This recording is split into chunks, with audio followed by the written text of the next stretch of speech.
కానీ ఈరోజు బడ్జెట్ చూస్తే ఏ ఒక్క పాలసీ ఫార్ములేషన్ జరగలేదు.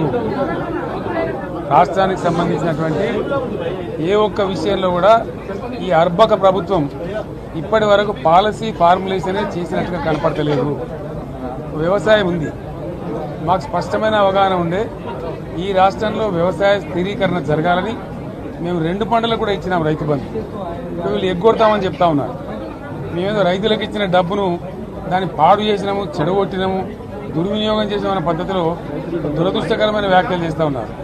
అంటే ఇది పూర్తిగా రైతు శత్రు ప్రభుత్వం అనేది తెలుస్తూ ఉంది.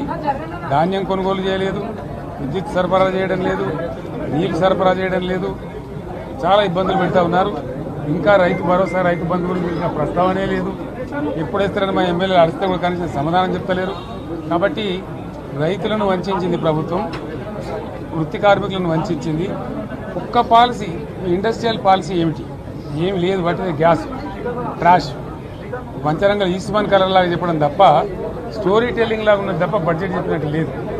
రాష్ట్రంలో వ్యవసాయ పాలసీ ఏమిటి, పారిశ్రామిక పాలసీ ఏమిటి, ఐటీ పాలసీ ఏమిటి, ఇంకా ఇతర అనేక పాలసీలు, పేద వర్గాలకు సంబంధించిన పాలసీ ఏమిటి అనే దాని మీద ఏ ఒక్క దాని మీద కూడా గ్యాస్ ట్రాషే తప్ప, చిల్లర మల్లర ప్లాట్ఫామ్ స్పీచ్ లాగా ఉంది తప్ప అది బడ్జెట్ ప్రసంగం లాగా లేదు.